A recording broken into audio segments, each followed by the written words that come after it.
Bienvenidas y bienvenidos. Hoy vamos a examinar de cerca un material bastante particular. Se trata de un fragmento de un monólogo en video, uno que se titula La maga y la rabia. Y bueno, la pieza es intensa. Ofrece una perspectiva muy vehemente sobre cómo ve la persona que habla el poder y la política hoy en día en Estados Unidos. Exacto.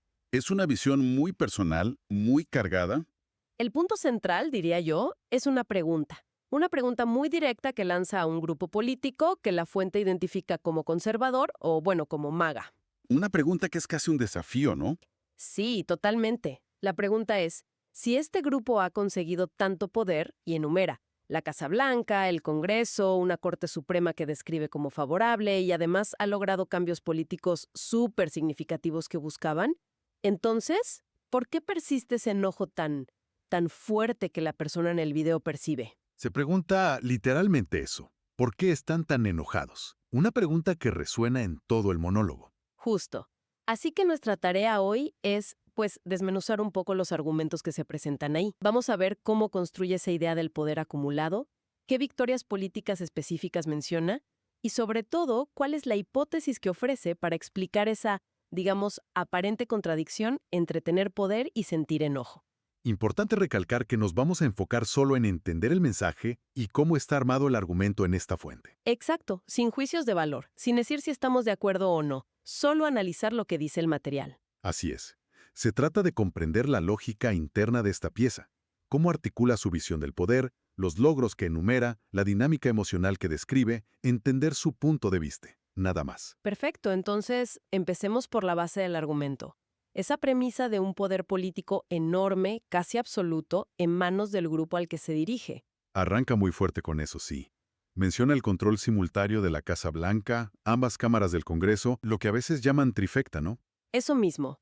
Y además, una Corte Suprema que, en palabras de la fuente, es completamente obediente al presidente de aquel momento. Una descripción muy potente. Definitivamente. Y para que no quede solo como una afirmación general, empieza a dar ejemplos muy gráficos. Sí, ahí es donde empieza a construir el caso, digamos.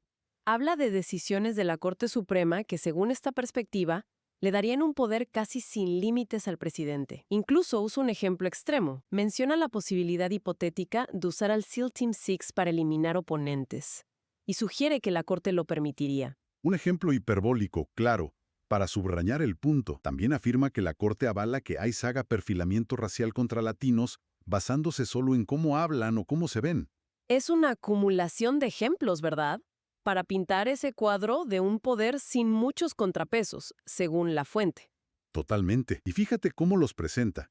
No son solo ejemplos de poder, sino de un poder que parece anular normas o límites previos. Claro, como el fin de iniciativas como DEI, diversidad, equidad e inclusión y la acción afirmativa, programas que buscaban abordar desigualdades históricas. Exacto. Y la fuente argumenta que quitar eso facilita que personas conservadoras lleguen a altos cargos sin las credenciales que antes, bueno, quizás esperaban. Menciona ejemplos específicos, como un presentador de Fox News para secretario de Defensa, o a Kash Patel, que describe como un podcaster para dirigir el FBI. La intención parece ser mostrar que las puertas del poder están abiertas de par en par para los afines ideológicamente, sin importar tanto la experiencia previa, según esta visión.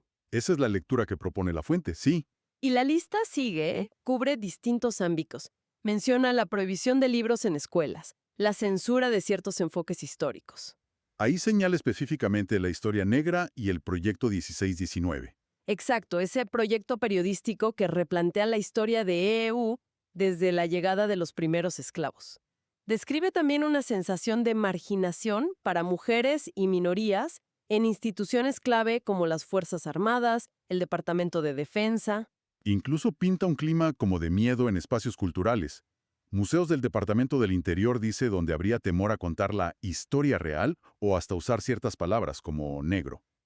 Y cierra esa parte mencionando la cancelación de becas para minorías y la amenaza a la financiación de instituciones históricamente negras, las HBCU. Lo interesante aquí es la técnica.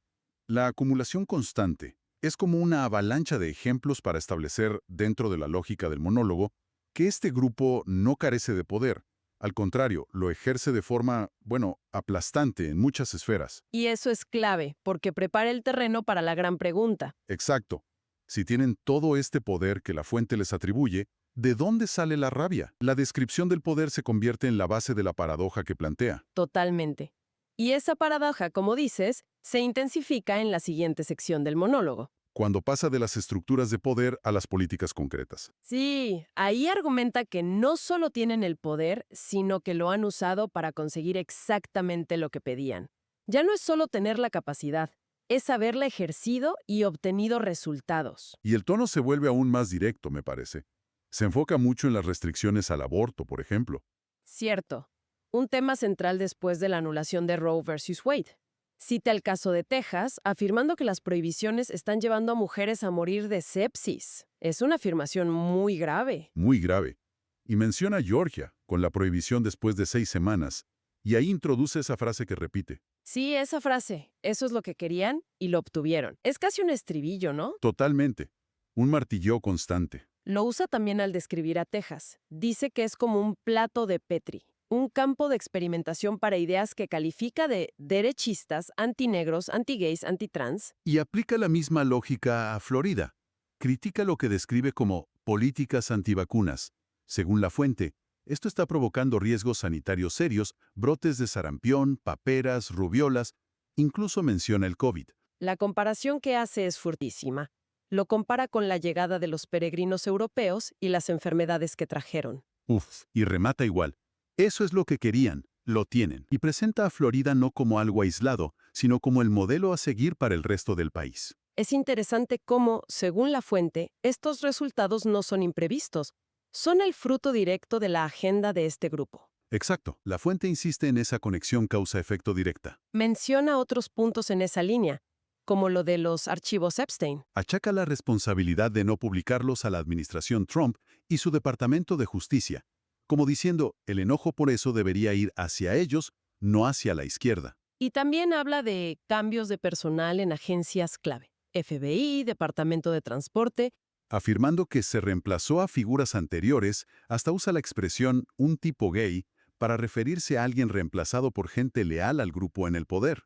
Esa repetición constante de lo obtuvieron, lo tienen, es un recurso muy claro. Muy potente. Busca subrayar que, desde la perspectiva del monólogo, las metas políticas tangibles se han cumplido. Y eso, dentro de su argumento, hace que el enojo sea todavía más desconcertante. Si ganaron en lo político, ¿qué alimenta esa rabia que percibe? Y justo ahí es donde la fuente da el giro.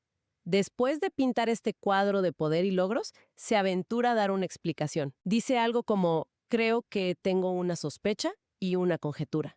Aquí llegamos al corazón interpretativo del monólogo, ¿no? La hipótesis central. Exacto. ¿Y cuál es esa hipótesis? Lo que sugiere es que el enojo no viene de la falta de poder real, ni de no haber conseguido sus metas políticas. Que ya estableció que sí las consiguieron, según su visión. Precisamente, la fuente sugiere que la raíz del problema es otra cosa. Es la falta de aceptación, de respeto, de validación por parte del otro lado, de aquellos que no comparten su visión. Lo dice muy directamente.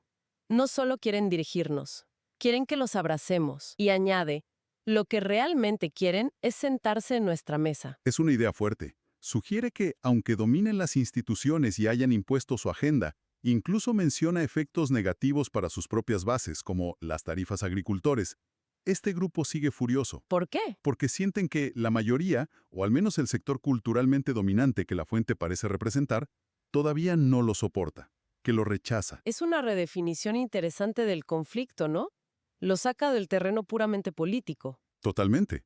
Lo lleva al campo de lo social, de lo cultural. Argumenta que el deseo real no es solo gobernar, sino ser aceptados, quizá hasta admirados, por esas élites culturales o sociales que sienten que históricamente los han menospreciado. O sea que el poder político formal por sí solo no les bastaría. Necesitan una legitimidad cultural que sienten que no tienen. Esa es la tesis. Y la fuente identifica un punto clave de ese rechazo que perciben. ¿Cuál? Menciona específicamente lo que llama nacionalismo cristiano. Lo presenta como el núcleo ideológico que genera esa repulsa del otro lado. O sea, esa fusión de identidad nacional estadounidense con una interpretación particular del cristianismo sería, según esta perspectiva, lo que impide esa aceptación que anhelan. Exacto.